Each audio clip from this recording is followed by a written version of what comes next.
Welcome to another, where are we? CupoJoe. I'm your host, Joe Tumalo, CEO of PG Partner, and my lovely guest, Lisa Lager, is back by popular demand. Thank you, Lisa. Thank you, Joe. Thanks for inviting me.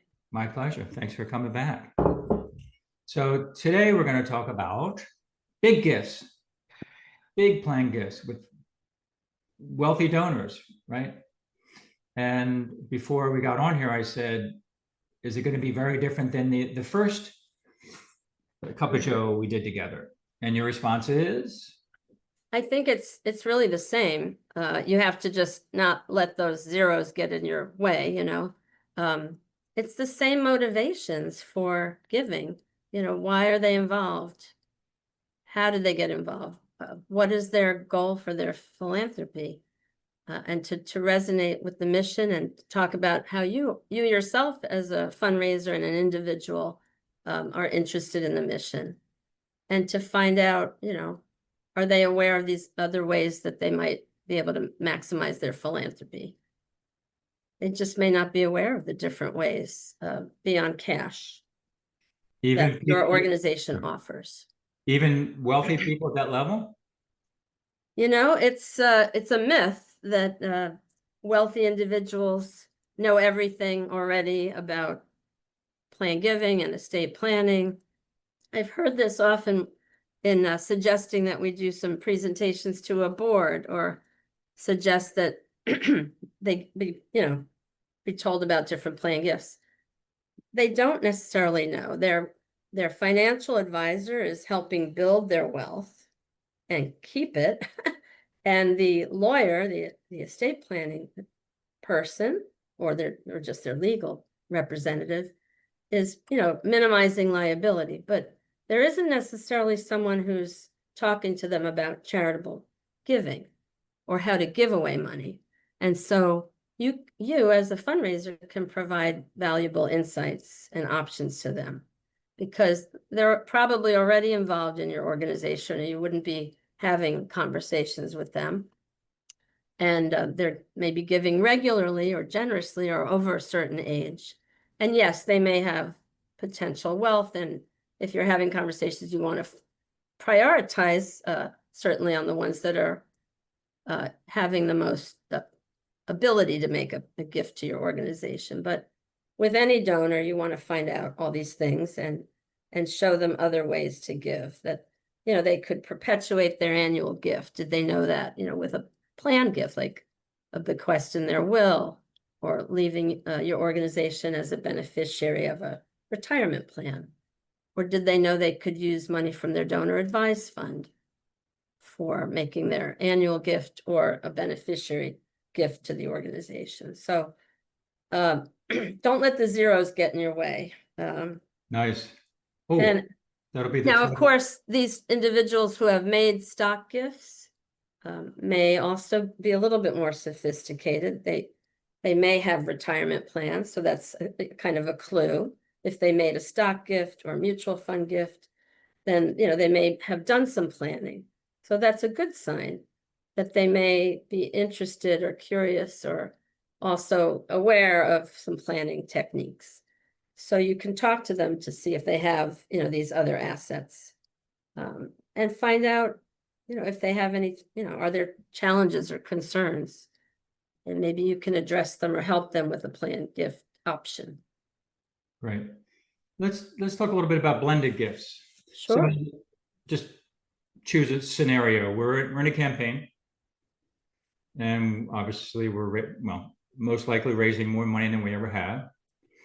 And we have a couple very, very uber wealthy donors. Mm-hmm. And they can write us a big check now. And they have, let's say, that's great.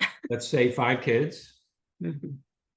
So, and maybe this is not a short, simple answer, but anything around blended gifts that, well, first of all, we don't want to sabotage, and I've seen this, well-intended people. Mm-hmm. I remember, I won't name names, of course, awesome fundraiser, just not a big plan giving person. And he was with a mother and son who just sold a business, for millions of dollars, Mm-hmm. and got to a certain level, rather than ask for an outright gift, he said, well, you can do, you could just leave us in your will, which is fine. Again, well intended, but it's like, well, they just sold their business for 15 million. Maybe they could write $1 million check.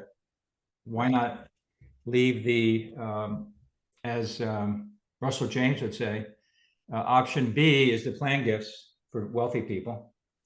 And let's not bring that up yet until they say, I can't write a check, $1 million check. Well, I think, if you're having this conversation, there's, cash is king in every organization, and campaign gifts are a priority. You would like to talk to them about the campaign. You would like them to continue their annual gift. You're grateful for their annual gift. You would like to ask them for a special campaign gift, X. But did they know that they could also make part of that gift as a future estate gift, now and in the future? They may be able to support something now, and then in the, later on, we will get a bequest or a beneficiary designation.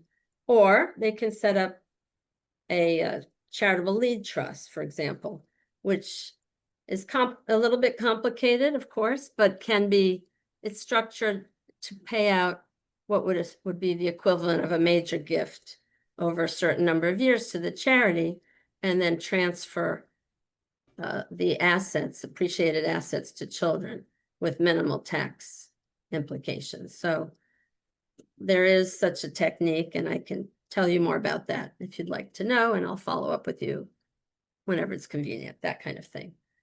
But they may not be aware, and that is a great tool to use, the charitable lead trust. So do you agree that we should wait a little bit before we talk about deferred gifts to see if they are comfortable just writing a big check?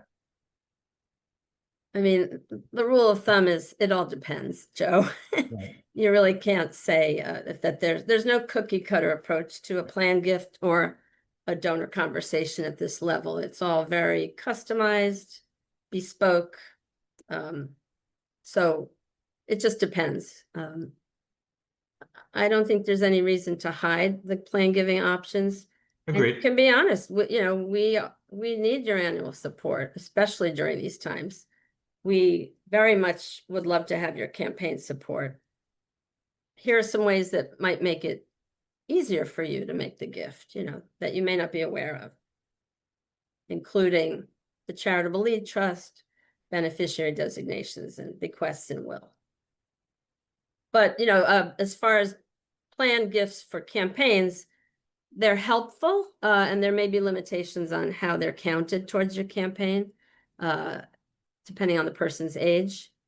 Some campaigns will count almost any planned gift, but the most important, the most helpful gifts will be ones that will be received in the near future. I think the fundraiser has to be honest about that, about what the needs of the organization are, but they have to meet the needs of the donor.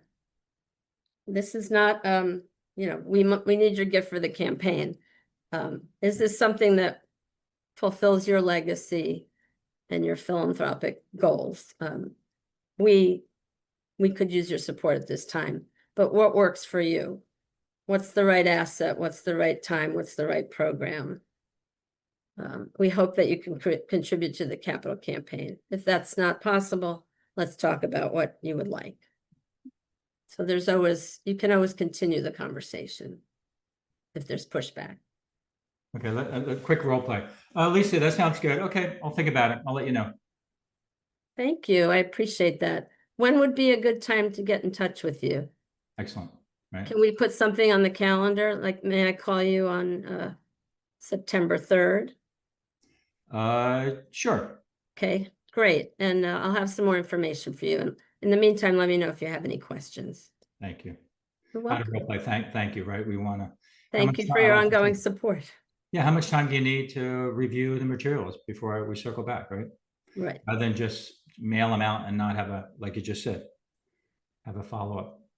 Right. And, if they're interested, then you can also offer to meet with their family members, offer to meet with their advisors, answer any questions any of them may have, because everybody does need to be comfortable with this.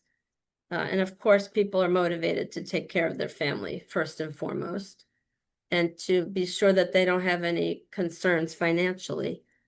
But if you can show them the way, they're actually going to be relieved and grateful that you provided this information. And Well, they may give more. yeah, I don't want to bring my kids in because they're gonna say, why, why are they giving my inheritance? Whatever is You comfortable guys. for you as a donor.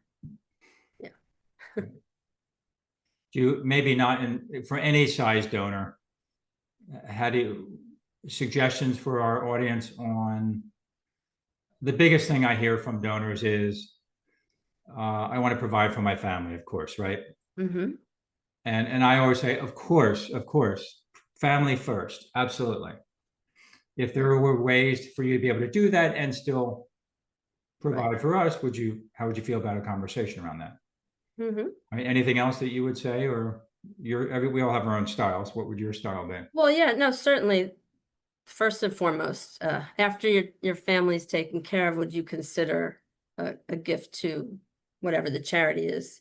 Maybe you can make us a contingent beneficiary or a percentage, a remainder beneficiary of your estate, your property, your retirement fund, your stock account, things like that. Or there may be, like I said, this charitable lead trust option that can provide an outright gift to the charity over a number of years, and then the funds would pass to your children with a tax, minimizing the taxes.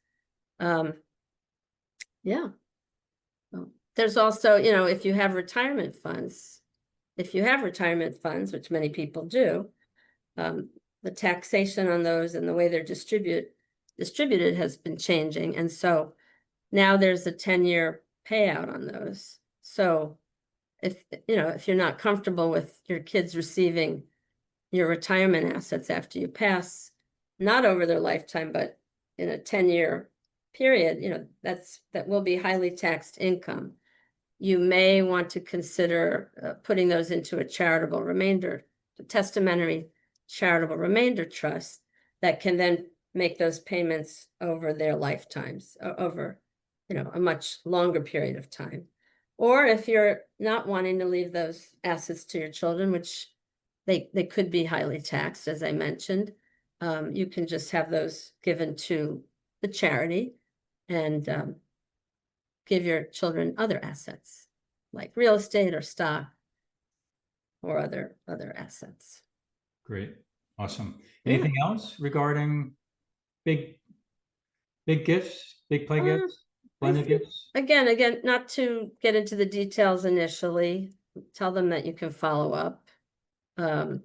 Talk about what is their journey, what's their story, help them complete their hero's journey. And remember that we're not asking for ourselves, we're asking for the mission. It's a life-affirming process, really. It's not so much about death. I think people sometimes don't even want to talk about death. It's about creating immortality for your donor in a way. They may be able to live on forever through an endowment, or be recognized in perpetuity by your organization. So it's a wonderful process, really. And you hope that they can be a part of it. They're going to end up feeling great and relieved once they make their gift. I hear that time and again. I've been, thanked for helping facilitate the process, for helping work with their advisors, helping them understand. Sometimes people are embarrassed to show their advisors they don't understand these things. And they also maybe they don't want to spend a lot of their attorney's time asking a lot of questions. So they can ask us. We're not advisors, but we can educate, and we're happy to provide information and answer questions. So plan gifts can often provide the solution to some of their concerns and challenges. Beautiful. And there's smart people like you that can help them. right? As Absolutely. a consultant, trainer, coach, anything else? Yeah. Consulting, training, coaching? Yeah, I mean, I work with individuals. I can come in as a fractional consultant. I can do trainings for the board, trainings for fundraising staff. I also can work individually with donors, separately. Not in a conflict situation, of course, with the charity. And I do just coaching one-on-one to help fundraising and development and professionals advance in their careers. And where do we sign up? How can people Exactly. get in Well, touch with you? find me on LinkedIn and Lisa Lager NYC at gmail.com. Easy to find me. And I'm happy to have a discovery call with people. Just get in touch on LinkedIn, send me an email. I'm happy to talk with you, find out what your challenges are and how I can help you. Yeah. Great. Lisa, thank you again. A My pleasure. pleasure. Thank Okay. you. Be well.